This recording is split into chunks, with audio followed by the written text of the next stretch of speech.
Today, I want to talk about the importance of how you look to a woman if you are trying to attract her.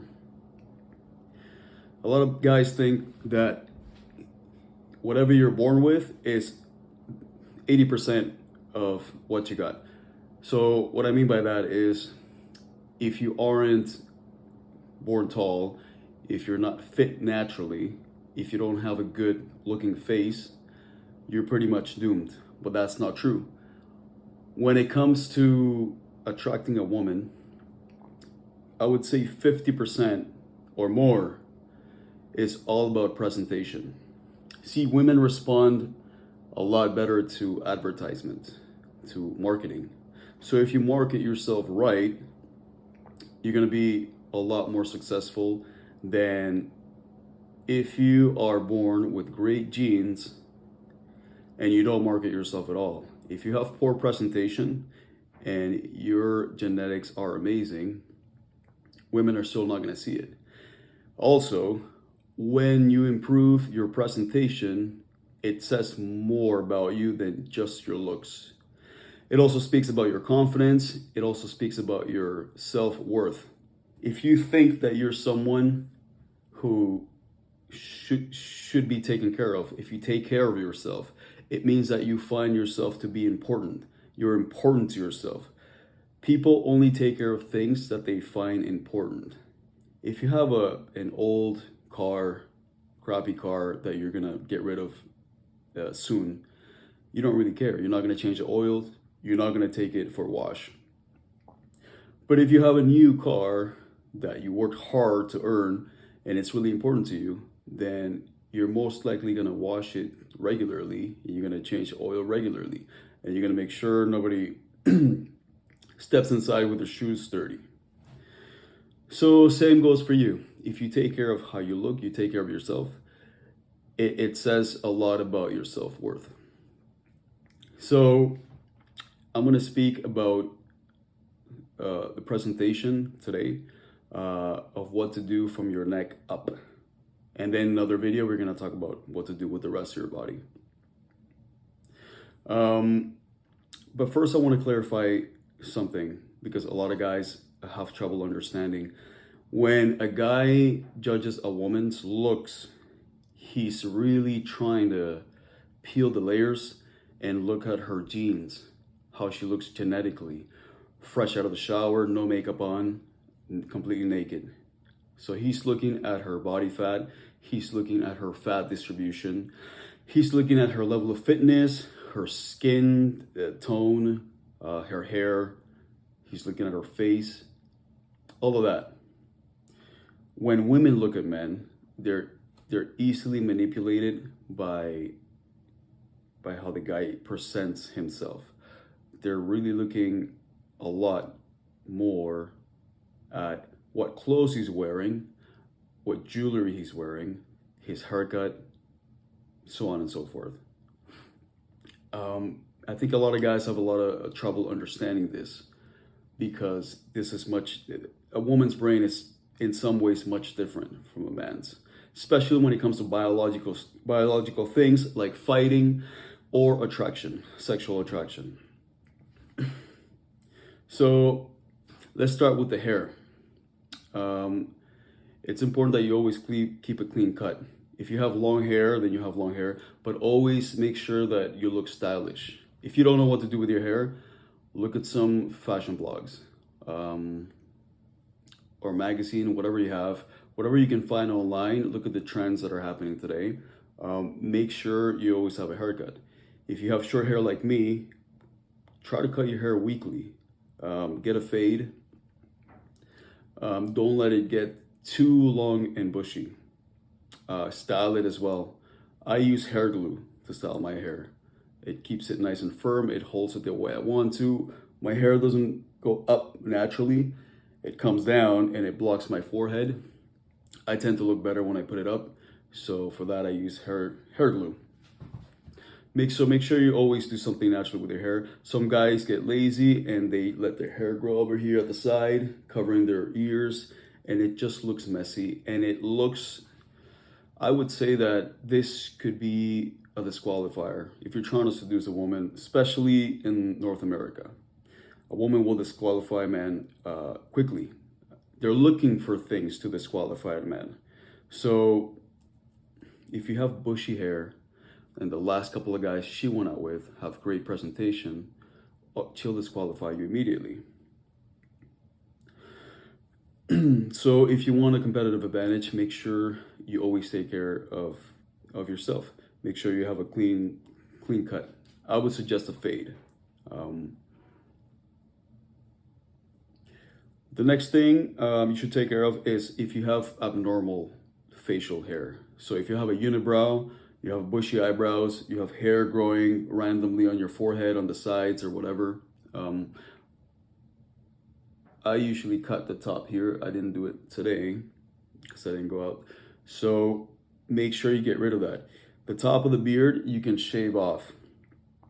I would say the unibrow and all of this hair here, you can either use tweezers or an epilator. An epilator is a machine that spins and you put it close to your face and it yanks out the hair. I would say don't get it too close to your eyebrows. Don't shape your eyebrows so it doesn't look like you actually pulled hair out. Don't give it an actual shape like a woman's eyebrow. Make sure you just look clean. There's no unibrow, no hairs in between your eyebrows, and that's it. Just try to look clean and fresh.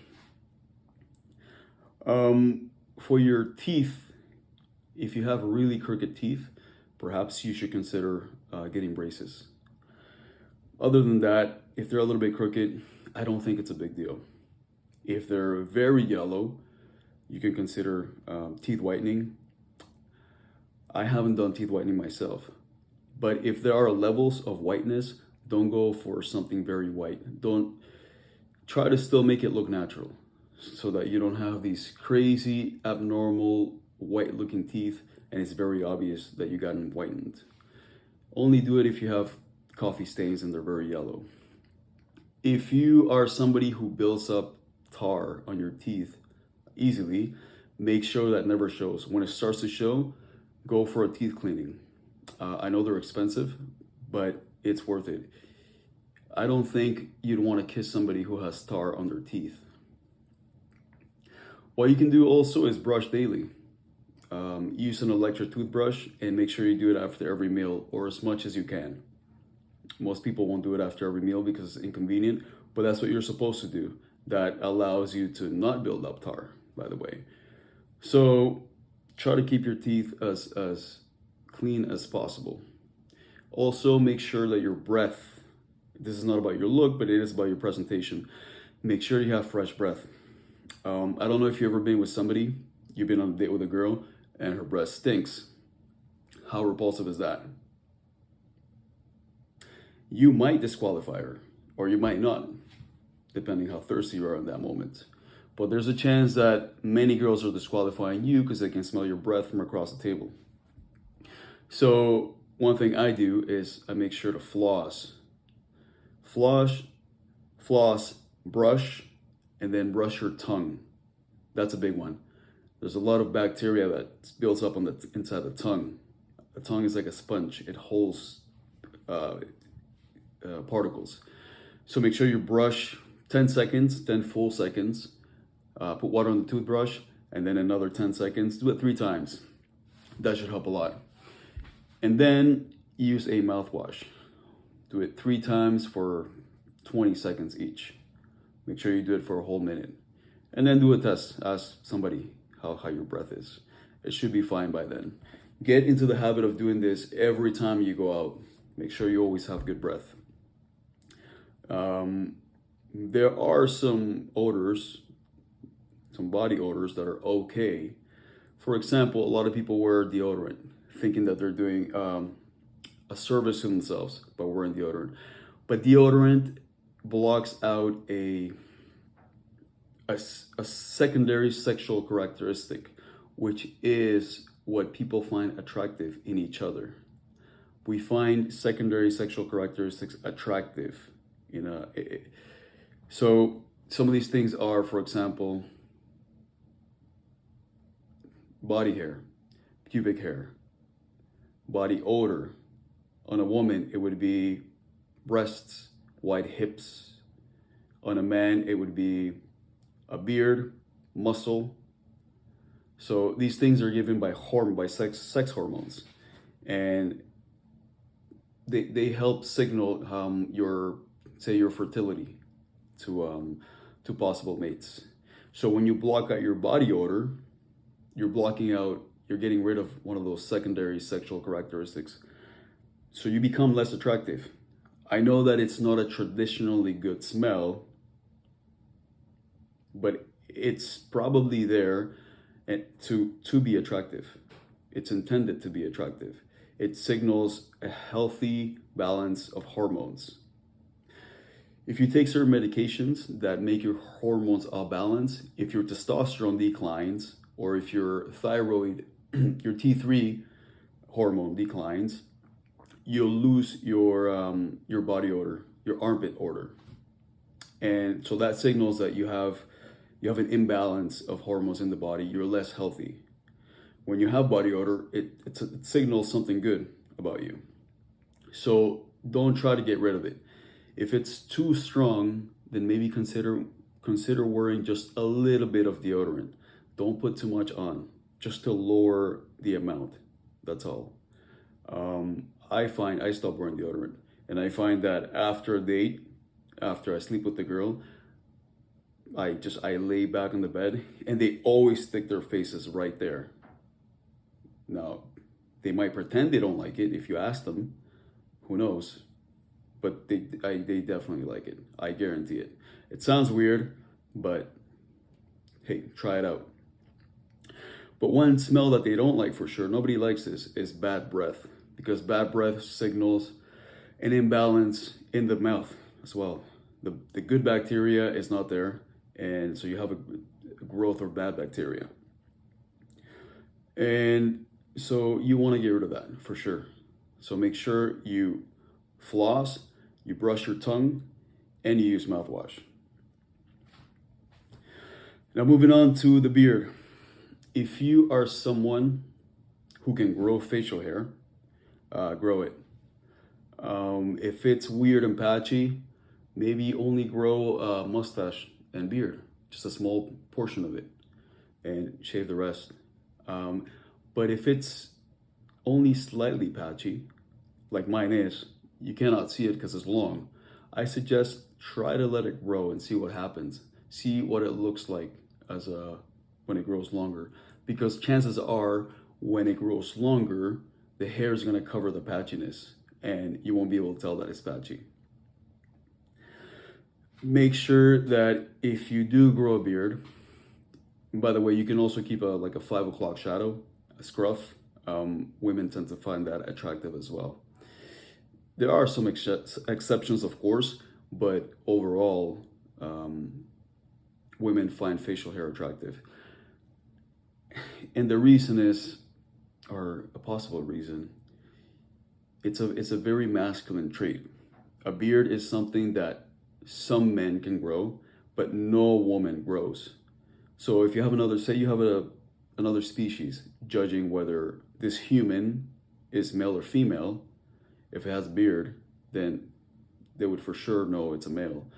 For example, us, when we look at lions, the ones with the mane, a lion's mane, those are the males. So if you can grow a beard, why not show it off? It's something that really distinguishes male from female. So you're showing off extra masculinity, so to speak. If you do grow it long, make sure that you trim it properly. You don't want it to be bushy and messy. You can ask your barber. You can watch some YouTube videos on how to do it. A couple of tips I give off the bat is try to fade it. I fade it myself. Most people can't tell if it's done by a pro or not. Mine's obviously not as good as a barber would do it, but most people don't look at details that much. Get rid of the bottom, flatten it out over here. And when you shave the lower part and here, make sure you're going from the top of the Adam's apple. That's when you draw a line like that. Usually the neck has certain lines, like wrinkle lines. So find one that is right on the top of the Adam's apple and then create a line there with your clippers. That's what the line is. If you make it too high and you make it too inwards, it's gonna give the illusion that your jaw is smaller. And that's another good thing about a beard. My jaw isn't as big as it looks, but the beard gives it a fullness. It gives it an effect. It looks an illusion that I have a bigger jaw and a bigger face in general, which is, would say it's kind of a masculine look. Also, if you have random hairs on your face, for example, if you have ear hair, make sure you pluck that as well. Take care of that all the time because it is visible. From certain angles, not always, but from certain angles it's visible and it just doesn't look good. It doesn't look like you take care of yourself.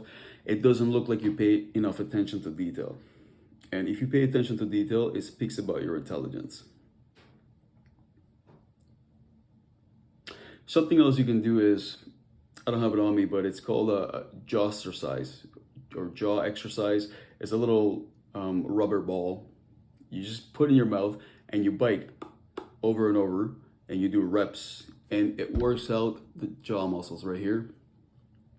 And if you don't have a beard, you'll be able to tell. It will give it a little bit of width of the jaw. It makes your jaw look wider. And if you're someone who needs that, someone who doesn't have a naturally wide jaw, that little bit of width will enhance the look of it. Some people say it has an effect too on aging, the skin around the jaw or whatever for wrinkling. I'm not sure about that, but hey, it's worth a try.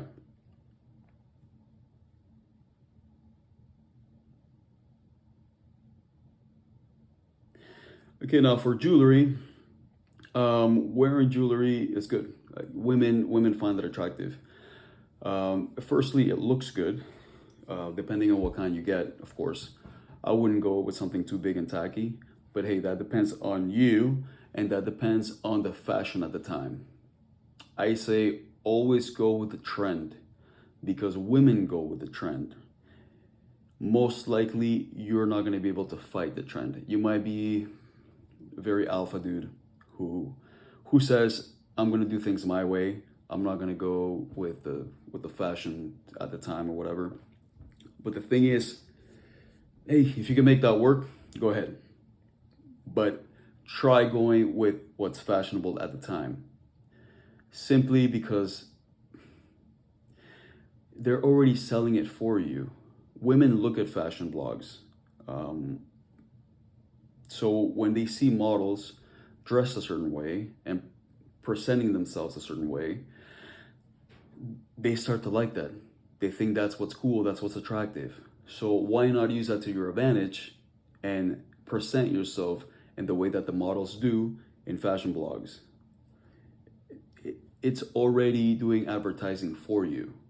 If you look like the models, meaning you're wearing the same clothes as the models, same jewelry as the models, same type of haircut, then women are used to seeing that as something good, something positive, then they're going to associate that positivity with you. So just use it to your advantage, right? It is possible that you have a great sense of art and you go against the trend and you look amazing and it's impressive, but why not make your life easier and just go with what's trendy at the time? Give you an example, this very thin jewelry. At some point in time, only women wore thin necklaces like this. And it would have gone against the trend. And for me to pull it off, it would have been a little more difficult. Somebody would have given me crap about wearing it. Some woman, and I would have had to come up with a response for that. Which, hey, it might work, because if I come up with a cool response for it, a dominant response to it where it makes me look good, then it's a good idea to create that shit test for myself. But I'm not really looking to do that, so I go with what's trendy at the time. Also, when you adorn yourself, when you wear jewelry, it says something good. It says something good about your self-esteem. It says that you you view yourself as someone worthy of adornment. You view yourself as somebody, of someone beautiful, and that's why you put adornments on yourself. Like I said before, if you have a crappy car, you don't care about it. You don't take care of it, right? But if you have a car that you love, hey, maybe you'll get those cooler rims or whatever. So it's the same thing, same premise. Now, I suggest that I'm gonna do what to wear, what kind of clothes to wear in a later video, but I'm gonna suggest to go with something semi-formal because depends on the age, of course, but semi-formal overall is what most women find the most attractive because it signals success or it signals intelligence. It always signals something good. As long as it looks good on you and you don't end up looking nerdy and weird, it has to be the right size, of course. But the jewelry that goes with that, it's usually, a type of classic jewelry. So something small, not tacky. You can see the kind of watch. This kind of watch you could wear with a shirt. It's not big. It's not a big G-Shock type of watch. It's not athletic. It's something that goes well with semi-formal clothing. So that's it for today's video. Later on, we're going to talk about what to do from the neck down. So make sure you like, subscribe, share the video, and hit the bell. Take care.